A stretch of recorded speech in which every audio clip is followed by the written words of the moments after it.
CBS News in Focus. This week, we've launched an ongoing series called The American Spirit. People with big ideas confronting big problems. Tonight, hospital care. You expect you'll be well taken care of. You certainly don't expect to get sick or even worse from your care, but that happens to at least 1.5 million patients every year simply because they're given the wrong medication. And believe it or not, more Americans die because of hospital mistakes than are killed in car accidents or from guns or illegal drug use. One doctor, though, is on a crusade to change that. His story, another example of the American spirit.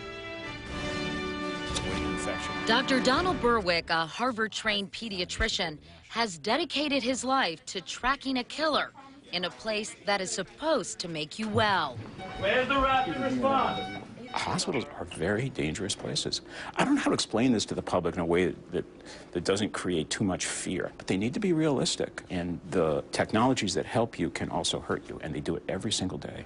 Dr. Berwick estimates that for every 100 patients admitted to hospitals, there are 40 to 50 incidents when patients are harmed, ranging from bruises and bed sores to much more life-threatening situations. Between 44,000 and 98,000 Americans die in hospitals each year, killed by their care, not by their disease.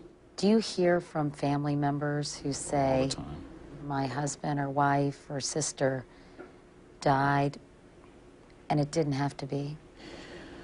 My email is full of the most poignant stories that are surfacing from families, loved ones, patients themselves saying, this happened to me, why did it happen, didn't have to happen. Stories like 18-month-old Josie King, who came to the hospital for burns but died from dehydration, and 27-year-old Joshua Nahum, who came in for broken bones and died from an infection. You need to build a hospital like you build an airplane so that everything works right and that there's a kind of automatic excellence in the system instead of relying on human effort. Dr. Berwick runs the Institute for Healthcare Improvement, and 2 years ago he launched the 100,000 Lives campaign. That's the number of lives he hoped to save by getting hospitals to have standard operating procedures for the way they care for patients, hooking up a ventilator properly to eliminate the risk of pneumonia, ensuring that a patient's medication is monitored from the ICU to the hospital room to home.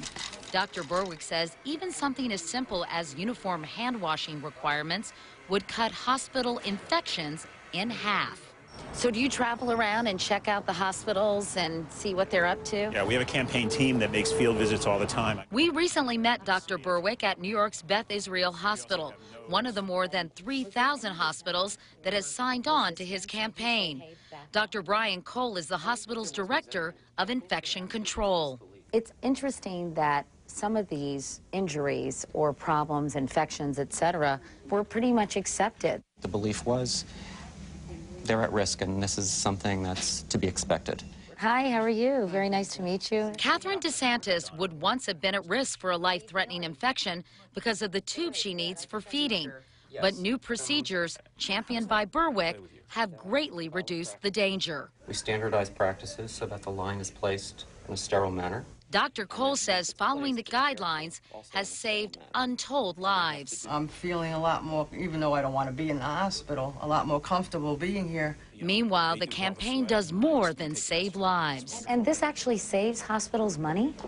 Yes, a lot of people ask, how can you afford to improve? And the answer is you can't afford not to. And now Dr. Berwick's organization is making even more recommendations to ensure hospitals are safe. What about the human component here, though, doctor? I mean, being able to pick up subtle cues from a patient. Can you really mandate and establish a protocol when these human relationships are so important?